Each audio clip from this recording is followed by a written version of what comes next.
something we hope you'll really like. You're listening to Creating Daily. There's something wrong with you. You know that? Because you and I are like a mullet. Sid is the business, so he's the front part of the haircut, and then I'm the party in the back. I think they're hilarious. Speaks to me. It's like he's saying what I'm thinking. All right, what's up, everybody? Sid was distracting me in the background here, and I couldn't find the button. But anyway, who cares? What's up? It's Friday. It is April 29th. I am super excited about today's episode.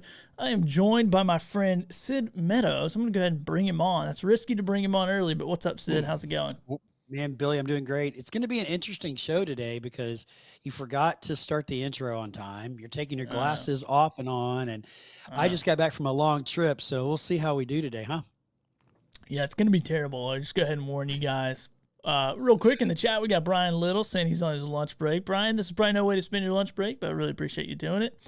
And then what's up, John? John is a new supporter of the show, always here, hanging out, showing up. Let us know where you're watching from in the chat nearest to you. And also, be sure to hit that subscribe button wherever you're watching this. If it's on Bullhorn, if it's on Guild, we're now on Guild, Facebook or YouTube or wherever, hit that subscribe button, support the show. We are here Monday through Friday, 2 p.m. Eastern time, and we're going to have fun today, Sid. We're going to have a good time. We got a good show lined up talking about digital storytelling. So I don't know. I mean, I'm sure I know a lot about that because I probably do a lot of it. So it'll be interesting to define what it is that I do. It will be interesting to see if you're actually doing digital storytelling. That would be interesting as well. So maybe I just like really put my foot in my mouth right there. We'll see. But before we get into it, Sid, how was your trip? You went to Lake Tahoe. You haven't shut up about it since we've been on the pre-call. We've only been on the pre-call for like 3 minutes, and you kept asking me questions about it, so I kept answering the questions about it. So, yes, I was talking about it. Talking about Tahoe and how you laid up by the lake all day. So how was it? How was so I'd never been to Lake Tahoe before. This was my first trip, and, you hear the term lake, and you think, okay, we're just going to a lake. Well, what you don't realize is that when you get there, the scenery is unbelievable. And I mean, it's just one of the most beautiful things I've ever seen. So if you've never been to Lake Tahoe, you got to go. And I mean, there was snow on the mountains full at the top, and then it was cold during the day. I mean, it was I think the highest one day got up to 70, but at night it was in the 30s and 40s, but it was absolutely beautiful. And the resort that we stayed at faced the west. And so the first night we were there, I was walking outside, I saw the sun setting. I'm like, oh my gosh, wait a minute. It's going to pop right over that mountain.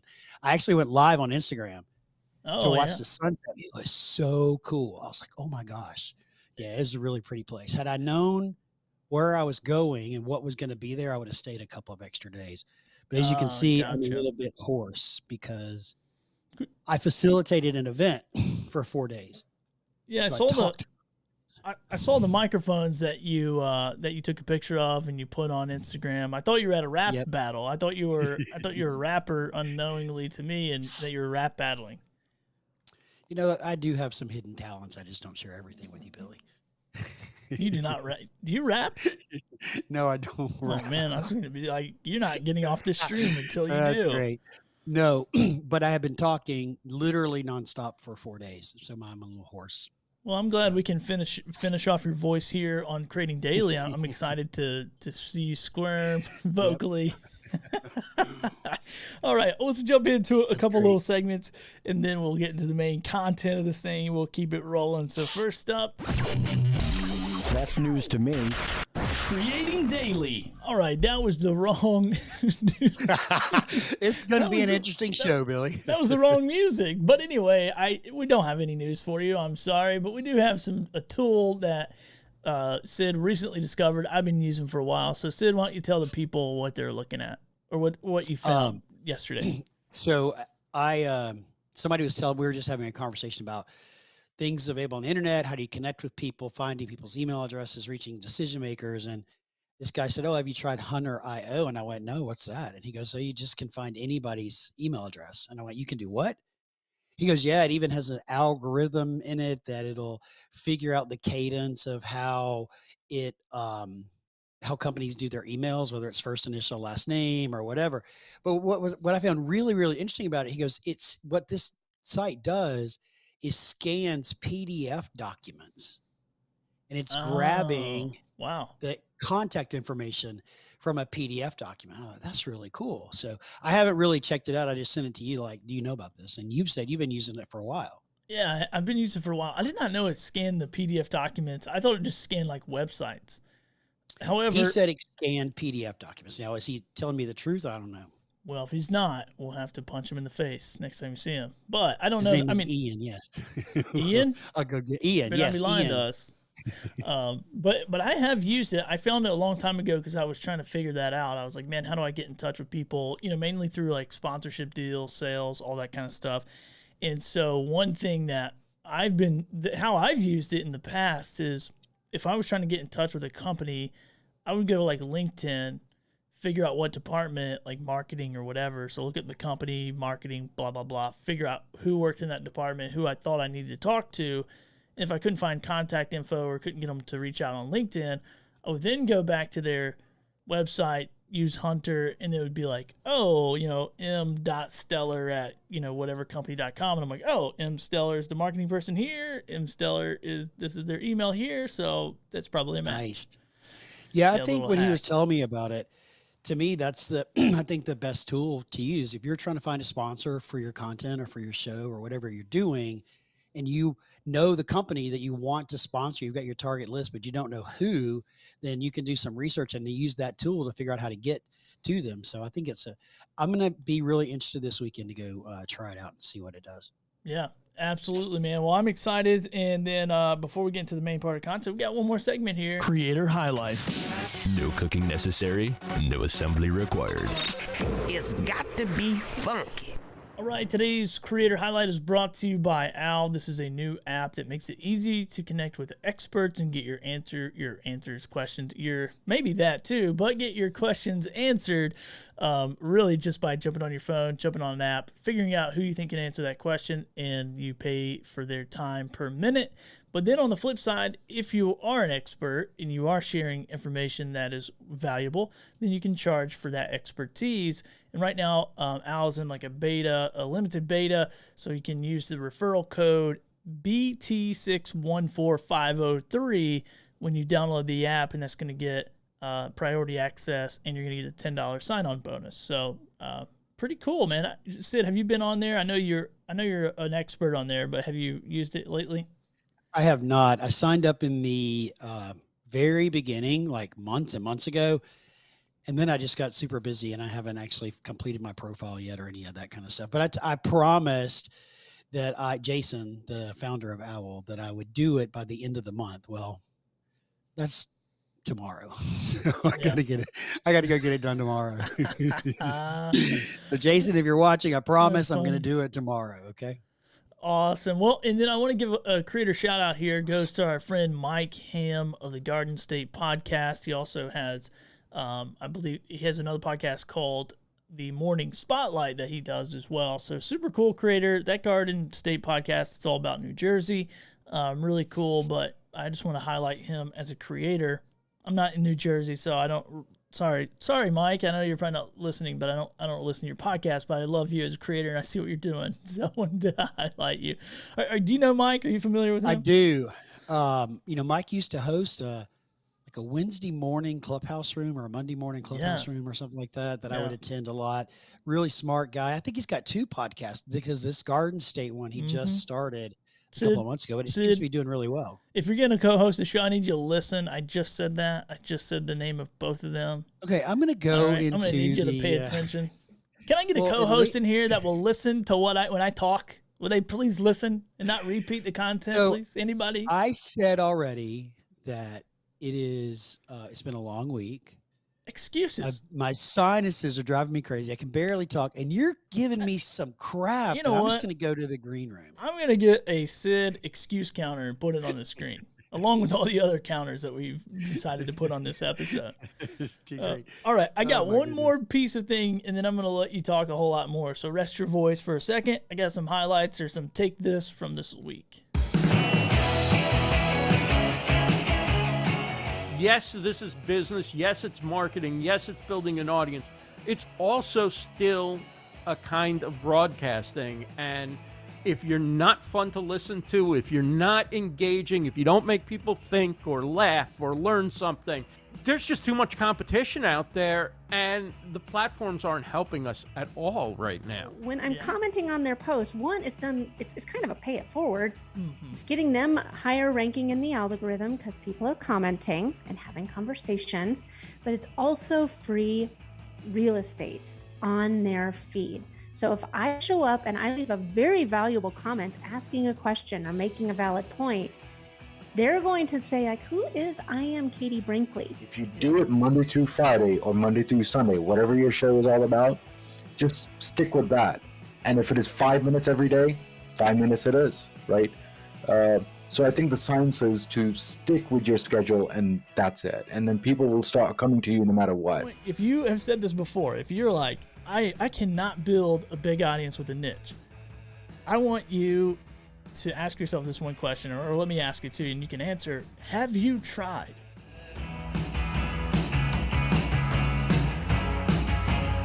All right, Sid, that is to take this, some takeaways from this past week's episode. So if you guys are watching or listening and you thought any of that was interesting, go watch the full episodes. A lot of great content this week. So I'm sad I missed this week because I was tied up all week during it. I would have really liked to listen to Katie talk about the engagement and social media. I'll go back and watch them, help you with your analytics. But Billy, we talked about this last Friday. Why am I not in the Take This segment?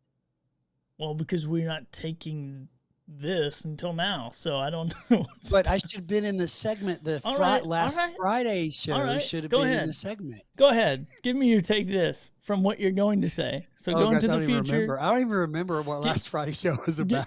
Get your best takeaway that you're going to tell me on this episode and just give it to me now. What was last Friday about? What did we something digital? I don't remember. I don't remember. I can't remember. John's asking for a cup of coffee to be a co-host. John, let me just tell you, Billy is cheap, and you ain't getting jack. Sorry. Yeah, so John says he requires a cup of coffee to be a co-host. Sean Savage says, I might be free to co-host, but I'm not cheap. I mean, wow. You guys are all, thanks for being my friend. And then, wait a minute. Whoa, Sean, are you indicating that I'm cheap because I'm the co-host? Is that what this is saying here? Let's don't talk about paying co-hosts and pricing and all that kind of stuff. Going to go over here to Ricardo as well on Guild. So we're on Guild. So he says, cutting it loose, not allergies is a great excuse with Sid. Okay. And the show is so well produced. Great job. Thank you, Ricardo. I work really hard to keep Sid in line. I make him look good. I make him sound good. And he treats me like garbage. It's ridiculous. I think you need to go back and reread that first comment. Which one? On Bullhorn. I mean, excuse me. I don't even know which on Guild. That was on Guild. Sorry, Guild. No yeah. What does it say? Cutting it loose? I don't know what does that it say? Cutting it close. I can't read. It's too far away. Where are your glasses? Hold on. Those glasses. Let me bring these glasses back into the mix. Yes. All right. And Ricardo, I appreciate the support, man. My allergies are going crazy. I live in North Texas where everything is yellow and it's 80 degrees. And I spent a week in Lake Tahoe where nothing is blooming. The air is cold and crisp and very dry. And dude, my sinuses have been acting up a lot. So you're from Texas where everything's bigger, including the sinus infection. So Sean says Sid is priceless. You know? I hope Sid can make it through this blooming episode. Older things do get priceless after a certain age, you know? So can I have the green bean, please? Because I need to move you to. There's no green bean here. We're not on Clubhouse. Knock that green bean talk off. Anyway, all right, Sid. So let's get. Man, I don't know how you can breathe at all. You're drinking water. You're drinking energy drinks. You probably get a coffee. That's not an energy drink. Hold. Time out. That's not an energy drink. Oh, it's not. What is it? No, that is a carbonated ice drink. Wait, is that like iced coffee? No, it's water. Sparkling water. Oh. Have you not ever had an ice drink? I mean, I've had a drink with ice in it, and I've had a sparkling water. The name of the brand is called Ice, ICE. This is probably, I don't know, my camera won't focus on that, but this is a LaCroix. A LaCroix. Freaking camera's backward. I can't even, never mind. It's good. We can read it, though. That's the important thing. So, Sid, yes. Sid, I'm going to give you. Today's show is brought to you by Ice, caffeinated water. If you guys send me a check, it will. So Sid, I'm gonna give you a little tip when live streaming. I give this tip all the time, so it's not just you. Oh, but when you you're want to about show a product, just hold it up in front of you, because that's where the camera's looking. Just hold it right there. It's good. People are like, "Hey, can you see this? Can you see, what I'm about going that back one?" to bed. I need a nap. After this show, I'm going to need a nap. Can we cut out in 15 minutes? You're driving me crazy. We're out of here. Give me your best stuff. Give me your best takeaways, and we'll get out of here. All right. So we're going to talk about last week. We talked about digital something last week. Oh, we talked about digital sales strategies last week. That was 2 weeks ago, Sid. That was 2 weeks ago.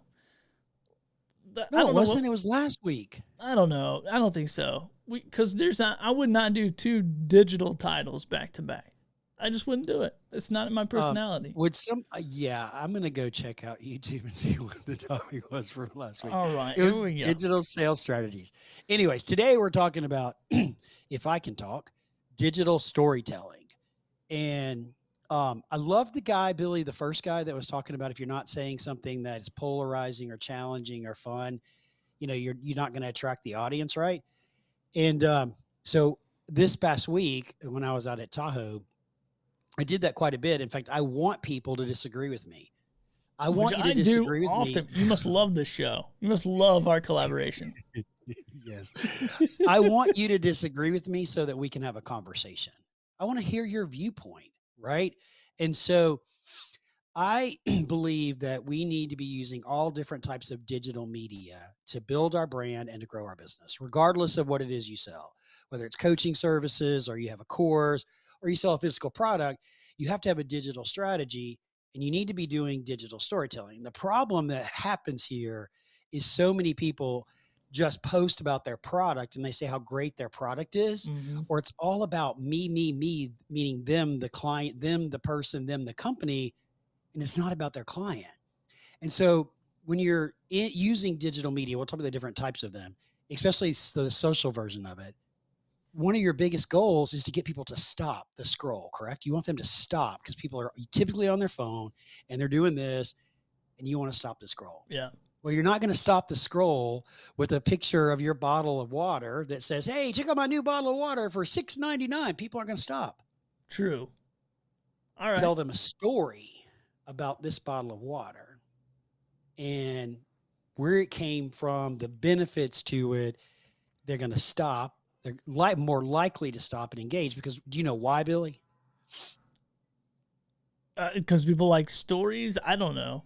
Is that why? People like stories. Yes, people like stories. But what do you know? What else is important about storytelling? I don't know. You're asking me all these tough questions. I'm supposed to be asking you the questions. Hold on. You're the student. You're the student. Sensei, I'm not sure. Please tell me. So people remember stories. Statistics prove that people are like 75% more likely to remember something when told in a story format, right?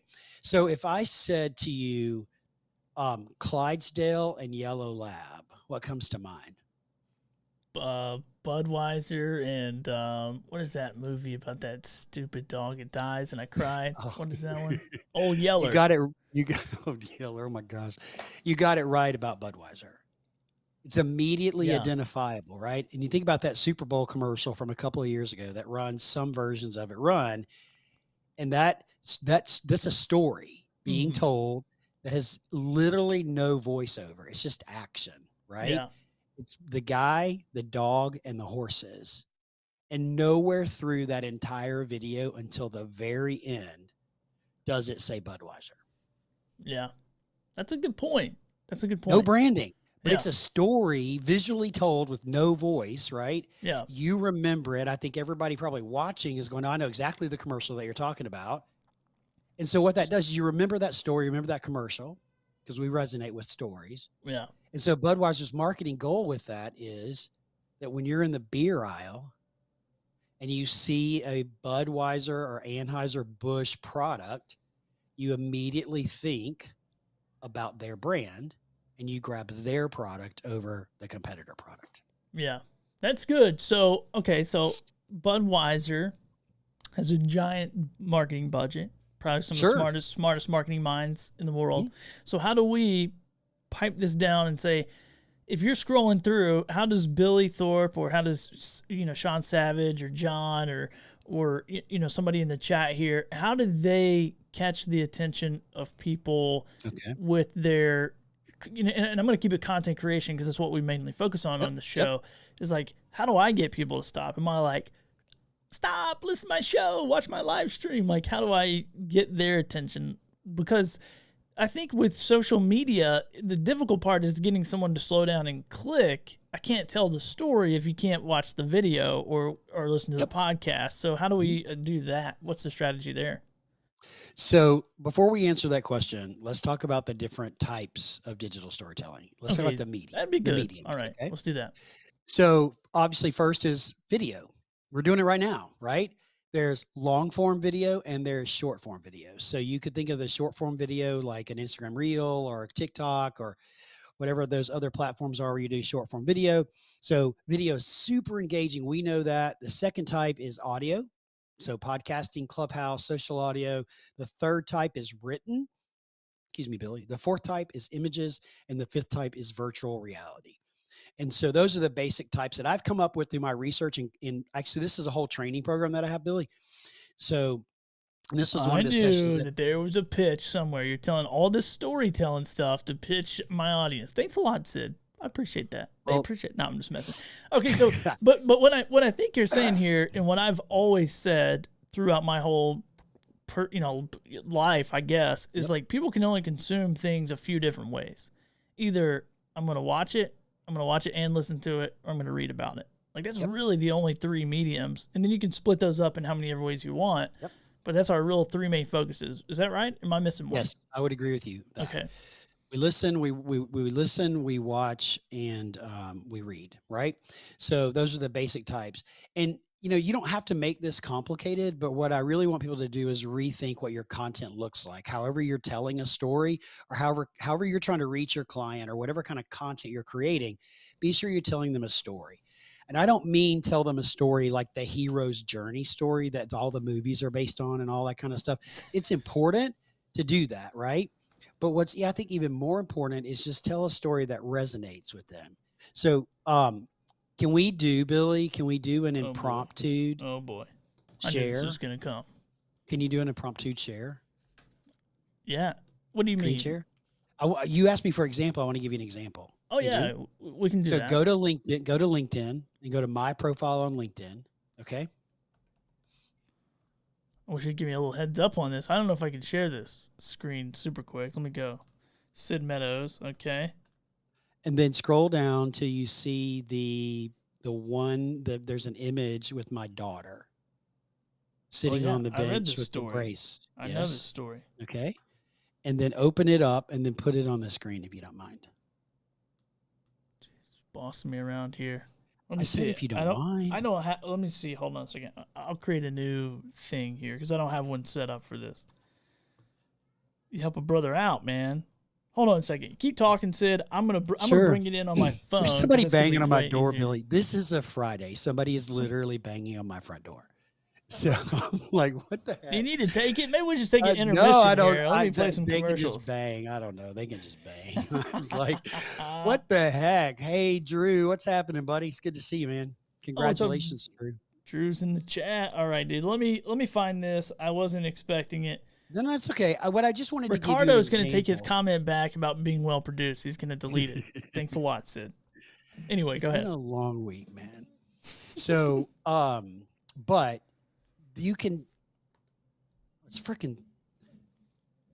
a roofer or somebody selling something. That just drives me crazy, Billy. Walking down my street. No worries, no worries. So here's what I'm going to do, Sid. I'm going to bring this up. I'm going to bring it up in my iPhone here, I think. I hope. Yeah. Give me a second here. I'm going to fix it up. Yeah. I should be able to do this in the background, but I'm not doing it. So anyway. That's okay. So basically what I did was I told a story about what happened to my daughter, and I correlated it to what I learned from her in the instance that she got injured a couple of weeks ago playing soccer. And I told that story on LinkedIn, and you'll see it's not a very long post. It's cut into really digestible sentences with the check marks on it and with the image of her, right? And I kind of told what I learned from her by going through this instance, right? Not very long at all. and I put a Okay, picture of gotcha. her. Okay. That is a story. That's a story. It's a personal story, which actually personal stories do really, really well on LinkedIn. However, it's also a story about learning and growth, right? Okay. It's about learning and growth and overcoming. And it's a story also about being a parent of how, what we can learn from our children, right? It's about a parent experiencing an injury of your child, but also what we can learn as we watch them go through it in the instance. And so I was extremely motivated to post that just because of what happened, right? And I took that picture of her when she was getting treatment from the trainer right after the accident happened or the injury happened. You can see her face is really red because she'd been crying. That story, Billy, is almost 10,500 views on LinkedIn. Yeah. So it's got 129 likes and 46 comments. So one thing I want to point out real quick while we're talking about this, and this is, kind of to the point of like we're only, we're visual, we're audio, or we're gonna read some stuff. And what attracted me to that story was not the 500 words or whatever that you wrote with it, but it was the picture of your daughter with her leg up. And I think when we're posting this stuff and we're trying to get people to stop, and this is like, I talk about that YouTuber, Mr. Beast, number one YouTuber on the planet or whatever. Like, his thumbnails are so crazy and attractive that it's like, I got to click on that. So I think that is, to this point as well, it's like, this is a really, something we got to work on as creators. If we want to scroll to pause and say, whoa, what is that? We got to get these icons working for us and these pictures working for us. So yeah, it's got to draw them in, right? But there's another part of that post, Billy, that is really effective, which is the first line. It happened in an instant. I'm starting a story, right? It happened in an instant. But the vanity metrics of it are really good. It's one of my most popular LinkedIn posts ever. But here's the important aspect of this. I believe I have to go count again. I'm up to like almost 50 emails that people have sent me that have reached out to me directly from that post, either directly into my email box or to the LinkedIn Messenger email box. Wow. Asking me first off, how's she doing? But more importantly, telling me how much impact that post had on them and how much that post helped them. I didn't sell anything, Billy. That post is not about selling. That post is about helping people and serving and adding value. Mm-hmm. But you know what? My brand got in front of 10,000 people with a very memorable story that maybe the next post brings them into my ecosystem. Maybe they hop on my email list. Maybe they inquire about a product or a service that I've got, right? Mm-hmm. Because this, just like having a digital sales strategy that we talked about a couple of weeks ago and telling digital stories, this is the long play. This is not instant gratification. If you want instant gratification for selling your product, go run a Facebook ad or a LinkedIn ad or Google ads or all that kind of stuff. I don't know if you're going to get that either. This is true. This is true. But this is about building authority, building a relationship, and, connecting with your ideal client in a digital format. So that's just one example. I did it this week. Yeah. I did it this week in my Instagram stories. Well, and I want to say too, real quick, I think too that, and we're talking, and this is business talk, by the way. This is always the business talk segment of the week.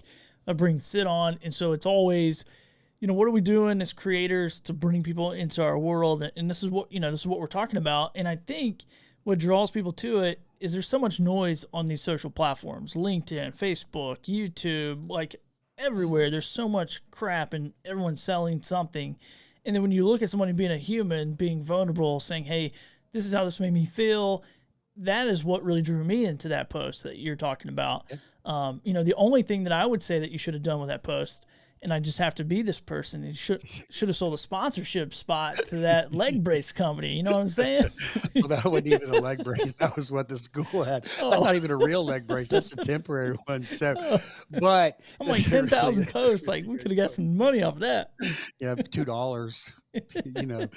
But the other thing that I have to, Brent says, doesn't it feel weird to do the personal angle as a business strategy? Absolutely not, Brent. Absolutely not. because there's a business. Our lives are intertwined, right? Our business life and our personal life, they're intertwined. Okay. And for so long, people have talked about, well, I'm going to create a work-life balance. Mm-hmm. There is no such thing as work-life balance. Balance means that both things Do you are hear that, equal. honey? Get in here. But listen, what does balance mean? Balance means both things are equal. They're balanced on a scale. Your life, your personal life, and your work will never be in balance. Mm. One of them, in most cases, work takes more precedent than personal life, right? Yeah. And what we learned in the last 24 to 36 months, Billy, we learned how to effectively integrate our life and our work. Working from home taught us how to do that. Being able to be connected on Zoom and Teams and all the other tools that we use when we were all working from home, and so many people are still working from home, we learned to integrate. We learned to say, okay, I can stop at 1 o'clock. I can take my kid to soccer practice, or I can go to a game, and then I can come back and work 2 more hours later at night. We effectively learned to integrate work and life. And people want to know, Brent, and anybody else listening, especially if you're creating content, they want to know that you're going through that too. And they also need to know how you can help them. Right? Yeah. That makes sense? That's good, man. I mean, and I think that is kind of the thing that I'm always, of course I have kids too. Well, I have a kid. I have a young kid.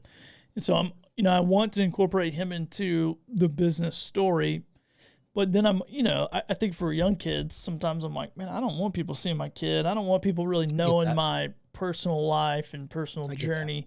And people ask me all the time, like, dude, how come you're in Puerto Rico and you're not posting pictures and of your family and all this stuff? Like, sure, we're taking pictures, man. We're having a good time, but I just don't want to put all that stuff out on the internet. So I do think there needs to be a balance of that, of like, what is business, but what makes me a human. And I know people who've come into my ecosystem, so to speak, and they've, maybe bought a workshop, and they come to the workshop and they do the workshop, and I'm like, what attracted you to do business with me? And they're like, dude, you're just a person. Like, you put your pants on the same way. And I think so many times when we present digitally, for whatever reason, there's been this thing like, we got to put our best foot forward and we got to put our highlight reel out. But I love the vulnerability aspect, because it does. And I know Brent from Clubhouse, and, we've done this through voice. Speaking of audio, we've done it through voice, where I've heard, that vulnerability and became friends with him and liked him, like had, and vice versa, and became friends that way. And so I think it is a good idea. I mean, I guess it's whatever you're comfortable with. Like, I'm not really comfortable just spreading pictures of my kid everywhere. However, that story that you told and you put that picture of was like, okay, that really hit home. So you understood it. Every aspect of our personal life does not need to be shared. But if an experience that you just went through in your personal life can benefit your community and your people, then share it in a way. I didn't have to put the picture of my daughter. I could have just told the story without the picture, right? Yeah. And so, but if it's impacted you and you think it will impact your community, your followers, then tell the story however you want to tell the story. You can write about it in a blog. Mm-hmm. I could have done the same exact thing in a 500-word blog and posted it on my website. I write a column for a magazine. I could have written that exact story with the same messaging and put it in the magazine as well. So, if it resonates with you and you think it's going to resonate with your clients, then tell the story. Yeah. Now, for me, stories like that it's just a feeling. It's like I feel drawn to tell that story. Like, it's like I've got to get it down on a piece of paper right then. So it's an emotional thing for me. I have several that have happened that way, and they blow up. Yeah. It's shocking. But when I have that feeling, like I got to get this down, I have to stop and write it. Now, I may not post it till days later, but I have to stop and write it because it's right there. So, they don't all come that way. I wish they did. It would be great if everything was that inspired, but it's not, right? But Billy, I want to actually give you go ahead. No, go ahead. No, I was just going to say it's good, man. I like the thought process behind it of like, and like you said, you get on Facebook, man, and I mean, people put everything on there. It's insane. Yep. It's like one of the reasons why I don't really go on Facebook much anymore. It's like, my kid's hamster died, and here's a picture of it, and grandma died, and here's a picture of it. And I'm like, whoa. But when you're strategic as a business owner to wrap that into that story and package it up, I like that, man. That's a good strategy. So there's a couple of things to think about here. Just as to remember, people do business with people. You 100%. are a brand. You are a brand. Even though you have a business that has a name, I have a business that has a name. Most people don't even know my business name, right? Because I don't talk about my business. I don't even know it. Yeah. Because I am my brand. Brent is his brand. Drew is his brand, right? And people buy from people, and they want to be connected to you, especially now. They really want that connection with people in a bigger way. So I hate to say take advantage, but utilize that to your benefit to build your brand and grow your business. Get their emotions, squeeze them up, and put them in your pocket. That's right. That's right. So, but I want you to think about a couple of other aspects too. That was the personal version of it. But while we're on this brand thing for a minute, who has more followers, Billy? Microsoft or Bill Gates? I would imagine Bill Gates. Yeah. Who has more followers, Tesla or Elon Musk? I would say Elon Musk. Yeah. Now he has a lot more because he's Jeff Bezos or Amazon. Yeah, probably Jeff Bezos. Well, I don't. Does he? I guess he does. Maybe. Yeah. If you go and look at the statistics, the personal brand has more followers, more engagements than some of the world's best known businesses. Amazon, Microsoft, Tesla, British Airways, or Virgin Atlantic. Yeah. They're household brands, right? Yeah. And so that's why I think you need to focus on building your brand, and people resonate with people. If all you're doing is pitch your product, and I said this in the training this week, because this was and I'll tell you what we did, but this is a full day of what we did in digital storytelling. Sell your product without selling your product. That is effective digital storytelling. Sell your product without selling product. Okay. Sell your product without selling your product. So what is the, and I guess my question here is to say, like, how do you craft this story? Like, I'm sure you guys probably talked about it this week, but, for the average person, maybe they're a great storyteller. I've met some people that are just phenomenal storytellers. Like, they can literally tell you about going to the supermarket and buying a watermelon, and you're on the edge of your seat to figure out, for the credit card swipe. And then you have people like me who I'm like, oh, I went to the store, but then on the way to the store, I saw the squirrel, and I almost ran into the, and I'm like all over the place. Maybe I'm a good storyteller. Maybe I'm not. I don't think I'm the best. So how do I do that, but do it in an authentic way where it's not, I'm going to try to craft this thing because I want it to produce results versus just being who you are? So one of the best ways, if you can do this in your business, which you can do it in your business, is before and afters. Show me the before image, or tell me about the before, and then tell me about the transformation and the success that happened after. And you think about, if you watch HGTV or any type of home improvement show, right? They spend 29 minutes showing you everything before, and you're literally on the edge of your seat waiting to see you're like, hurry up, show me the after. I want to see, what does it look like? And they draw out the anticipation of it so you stay all the way through. That's what I'm talking about, a before and an after. So in your case, Billy, I would tell a story of a struggling podcaster who was struggling and almost was about to give up doing what they're passionate about because they couldn't financially do it. They came to you, you helped them, and now they're a financially successful podcaster. Make sense? Yeah. No, that makes sense. Beginning, a middle, and an end. That makes sense. Beginning, middle, and the end. I like it. Now, I'm going to add to this. If you don't know your customer, and if you don't know their pain points and they're struggling, you're going to struggle to tell a digital story to your customer. Boy, that sure sounds good. You don't get many of those on this show, but I think this is the most killer thing that people got to figure out is who in the world are you talking to? I talked about this yesterday on the show.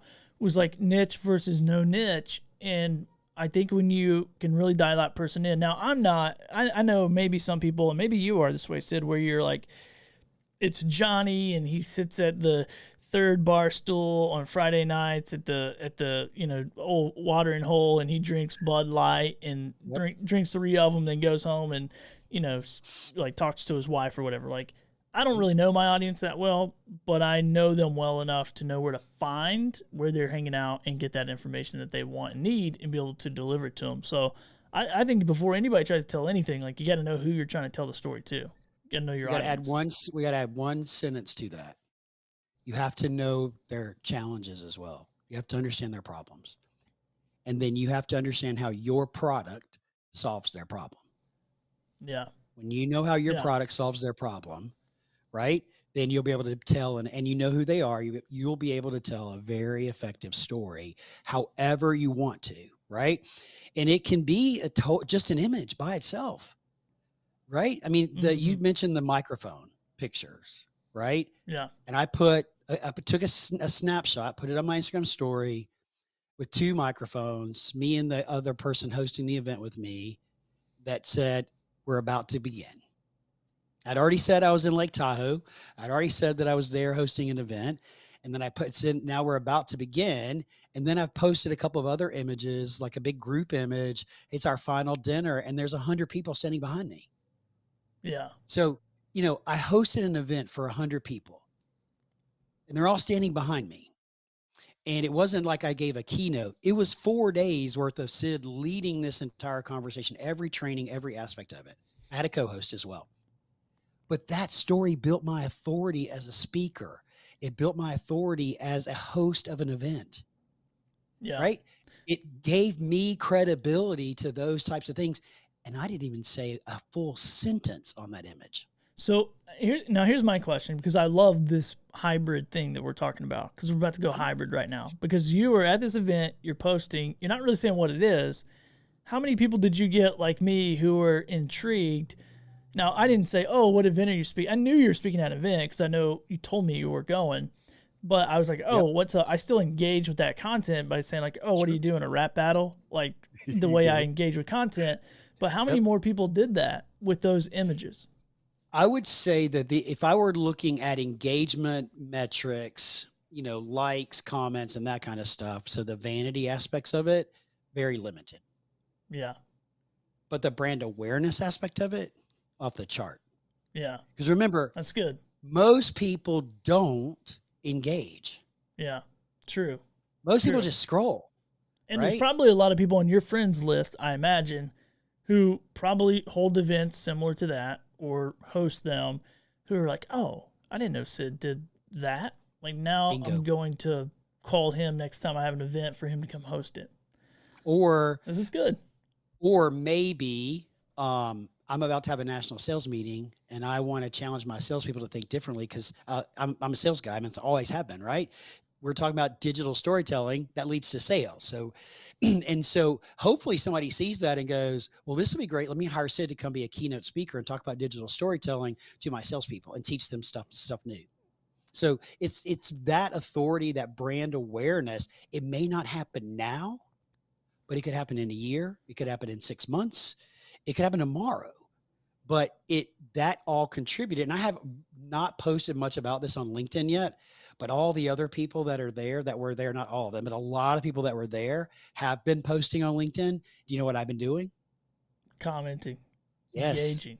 Yeah. Commenting and tagging and communicating, thanking them for their participation, right? Because commenting is content. Yeah. That's content. Yeah. So I'm as many as I can see and do, but the way we wrap this thing up, and I know we're getting close to running out of time, but so we set up this whole thing about digital storytelling.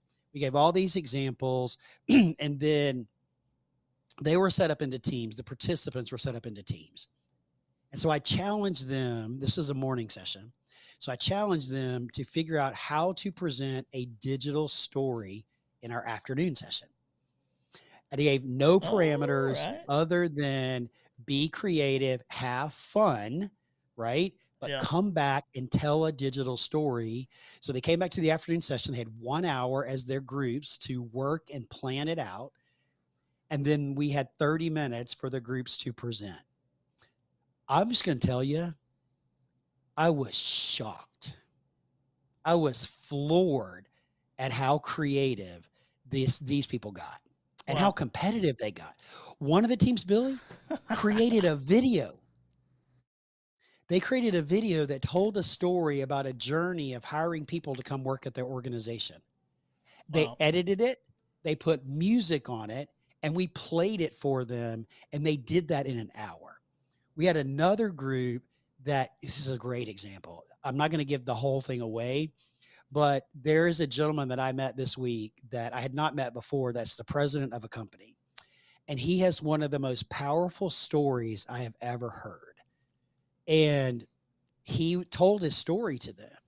Well, they took that and they turned it into a poster board LinkedIn post, and they enacted a conversation on LinkedIn with everybody commenting and tagging. It was fascinating all these people did. Yeah. And so it just proved to me that it worked. So that was just part of this exercise, but I think I'm going to actually incorporate that into the overall exercise. But the other aspect of it that I really appreciated about this particular group that I was with, again, it was 100 people. Yesterday, before we wrapped up, or as we were wrapping up yesterday, we went around the room and let anybody share what their biggest takeaway was. At least 60% of them said digital storytelling. They now understand how to communicate better and how to actually try to reach more people. And that's what this is all about. And you have to try. You have to try, because you don't know if it's going to work unless you try. So my challenge to anybody listening, before you start writing a post about exactly what it is that you sell or what it is that you do, look at that and say, how can I change this? How can I change the words to make this a story that will make people stop and engage with me? Yeah, that's good, man. That's a good tip. I'm going to take some of this stuff and try, so you guys will start seeing, maybe I can tell some stories. Now, I do have a question, though, because I recycle some I mean, we all do, right? We all have our expertise stuff. So how often are you telling the same story? Does it matter? Is it a rhythm? Do you try to get more It's a really stories? great question. And that's a better question for someone like Katie Brinkley, but it's a really, really great question. But here's what I'm going to tell you is, I don't think you can tell a version of a story enough, but you got to tell it differently. Gotcha. What you can't do is what we see all these crazy people do. And if anybody's watching does this, I'm sorry if I'm calling you out, but I'm calling you out. Quit posting the same content on every platform on the same dang day at the same dang time. Because what and you can insert the explicitive if you want to, because what happens is your audience goes tone deaf. Yeah. Because they likely follow you on more than one platform. And if they see exactly the same content on LinkedIn and on Instagram and on Facebook and on YouTube or Pinterest or wherever the heck Twitter, wherever you're posting things, they start to tune you out. But hold on, I'm gonna disagree with you there, because let's have it. Let's go. Because I don't think that everyone sees all your content on every platform all the time. So it's not likely that Sid Meadows. Now, I guess if you are a super fan, then yes, that is probably correct. But if you're not a super fan, then that's probably incorrect. So should I cater to my only engaged audience over trying to grow a new audience and wear myself out trying to create for every platform? Or should you just go, I mean, you've never called me like, Billy, I'm so offended that you put Larry the Lemon on Facebook and on Instagram. Like, what are you doing? So I don't know if I totally agree. I like Larry the Lemon, though. I can watch Larry the Lemon a lot, so I'm good with Larry the Lemon. That dude's a sucker, man. I hate that lemon. So here's the thing. You have to create content that suits the platform. Well, that makes sense. You do. That makes sense. I could take that exact LinkedIn post that you showed and put it on Twitter, but it wouldn't work on Twitter. The copy's too long. The image is too big. I have to adjust it. That's true. I need to shorten it in order to tell the story on Twitter. But you can put it on Facebook. You can put it on Instagram. I do, but I'm not trying to grow a Facebook audience. I'm not. I mean, I have 2 Facebook ding, pages. Ding, ding. That's what we're trying to talk about. It's like, where do you want to be? Where do you want to grow? And then figure that out. But I do think it takes, just like this live stream, like people are like, don't multi-stream, tell people where you're going. But there's a certain aspect of it of like, people don't even know what I'm doing, more or less where I'm going or where I'm at. So I may have to turn back on multi-streaming, which I did today, to see what that, I turned it off for a while, just did Bullhorn and YouTube. Now I'm turning it back on because I'm always testing, and all these platforms are always changing. I mean, if we think like this is set it and forget it, like we're all gonna just be doomed. But I do love showing up, telling the stories, however you tell them. If you, whatever your bandwidth is, this is what I want to tell content creators. Don't feel like just because you can't post a different post on 18 different platforms, that you shouldn't post at all. And I think that's where I was really going with this, was to say, don't let the overwhelm of what you should do or a best practice keep you from doing anything at all. So that was where I was going. I have 2 things to say here. Like when I post on Instagram, it automatically posts to Facebook. Yeah. Because I don't care about the Facebook audience. But the little toggle switch is there, so I just do it, and maybe somebody likes the Facebook, or maybe they come to Instagram and they follow me, because my focus is growing LinkedIn and Instagram. That's my focus, right? Gotcha. So I have the toggle switch turned on, yes, right? But we can over consume content, and we can over create content, right? So yeah, you can. I don't think so.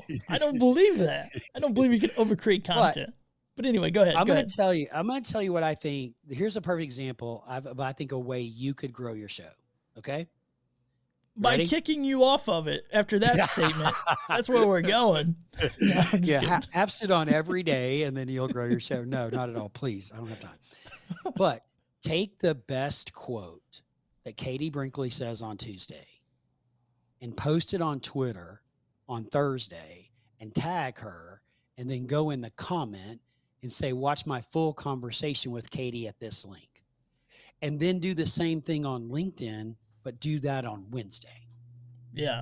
But just take a highlight section of it, right? I agree with that. And just like the text, just the text, or if somebody said something really, really good, create a poll on LinkedIn. And then in the comments, direct them to the show, right? You have so much content, right? And there are nuggets of gold every day. I have a ton, but here's the problem, and might just be a me problem, because I am going live every day because I'm trying to produce a really well-produced show up front. Now, I am talking to somebody who's actually just texting with them. I was just texting with them before we jumped on about getting some of this video content, chopping it up, putting it in different places for me, all that kind of stuff. So I think, once again, that is all bandwidth stuff. It's not like know-how or what should. It's where do I want to play? What do I want to do the most of? How do I want to show up?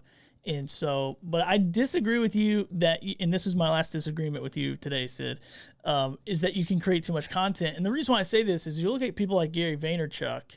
This dude's producing probably 100+ pieces of content per day.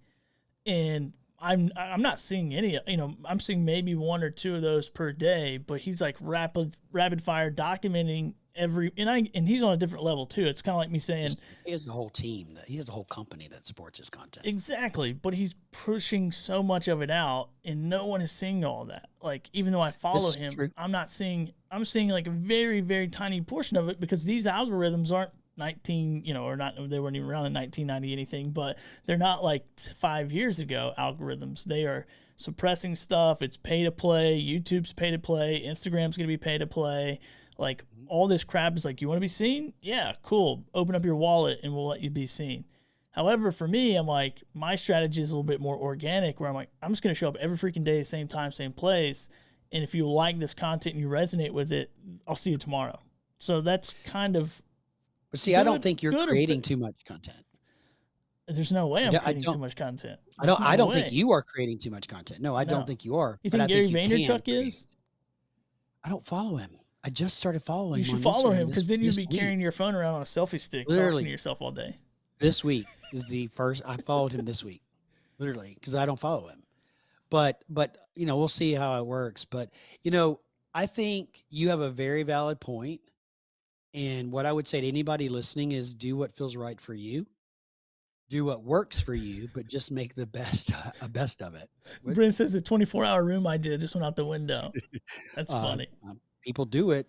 People are doing multiple days worth of rooms. I love that. I think maybe I told the story yesterday where I was in a clubhouse room where they went 60 hours trying to convince Mr. Beast to come in there.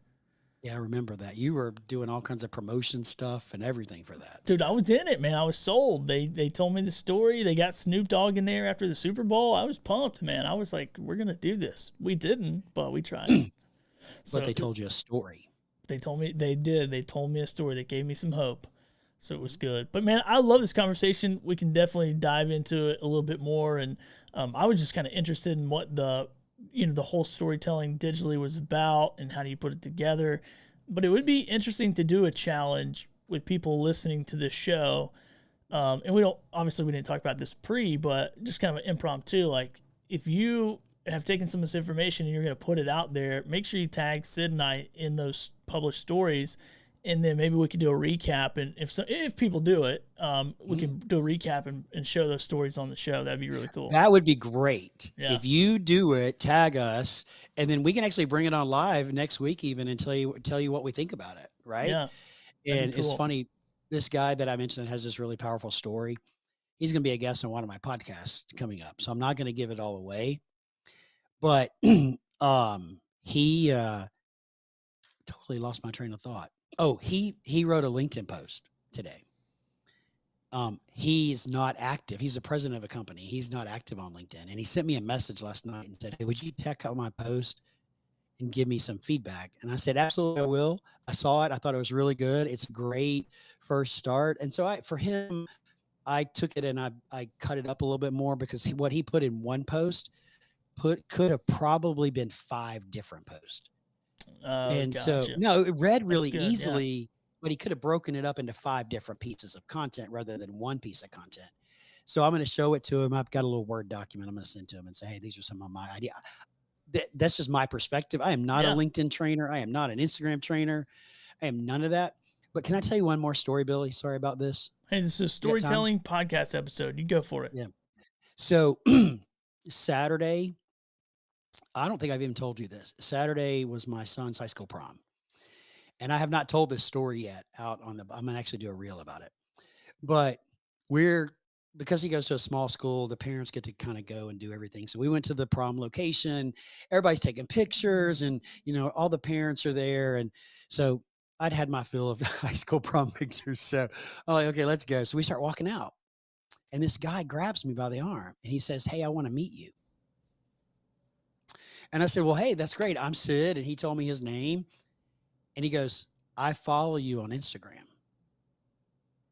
And I really enjoy your content. I'm an entrepreneur and your content has really helped me. And I've seen how you transformed your page. And he knows Sue B, or he follows Sue B too, I guess. He goes, I see how you've transformed your page and you're doing a really good job. And I just wanted to meet you and tell you thank you. Wow. That's cool. He's never commented, never liked, never sent me a message, but yet he stopped me at a public event to meet me and to say thank you. That's awesome. That's what content is about. That's good. Right? Yeah. Now, when the time is right for that guy, he very well may become a customer. It's just not right now. He may come into one of my training programs, right? He may want to hire me to become part of our group coaching program or something like that. But now's not the right time for him. Yeah, that's good, man. That's just good. And I want you to do another follow-up story of why the heck you're bombing your son's prom. That's what I'm... In the essence of in respect of not being called out by all of the parents, I'm going to remain silent and plead the fifth on this comment. Sid, it's always I'm not a good going to time. answer that. It's always a good time, man. I look forward to Fridays because I know we're just gonna have a lot of fun, and you bring you're the business in the front. I'm the party in the back, man. So it's always a good time. I know people got a lot of content out of this, or a lot of value out of this content, I should say. So really appreciate you, Sid. Thanks for jumping in. Rest that voice, get some rest, hang out with your fam, and we'll see you next week. Well, appreciate you, buddy, very much. So I expect to see this episode in the Creator Highlights next Friday. Well, no, you get in the creator highlights after this episode that goes out over the weekend. You're just making stuff up now. You're just making stuff up. No, there's a highlight reel that has Sid in it. I put it together after the show, and I put it out there. You don't ever see it? See? Oh my God. See my point? I don't create enough content because you would have seen it. Because I also post it on Instagram. I don't have to go look for your content because you always send it to me. Well, that's true. That's a hack. You want more people to watch and listen to your stuff? Just send it an email. Like, it's pretty easy.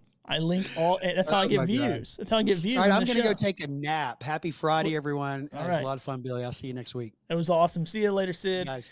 All right, everyone, that is it for Creating Daily. Really appreciate it. Be sure to hit that subscribe button wherever it is near you. If you're watching on Guild or Bullhorn or YouTube or wherever you're watching, follow us, say hello. And then also, I'm looking for guests, always looking for guests. Go to creatingdaily.live or go to onesheet.pro/Billy Thorpe. Go to my live stream thing and hit apply to be a guest. If you're a creator, if you have some value to bring, more in a how-to format, if you will. So go there, apply. Actually, just go to the onesheet.pro/Billy Thorpe. Go to the little live stream thing, and I'll link it in the show description, show notes. And then also hit that subscribe, follow, all those fun things. And we'll see you Monday. I get my friend Chris Vaglio coming on. He's a live streamer, a podcaster, does super, super cool stuff in the business world as well. Some business coaching, kind of a jack of all trades, if you will, in the media space. So we're going to come on, talk about all the fun things that he does and give some insights on what that looks like. All right. Thank you so much for watching, and we'll see you Monday, 2 p.m. Eastern.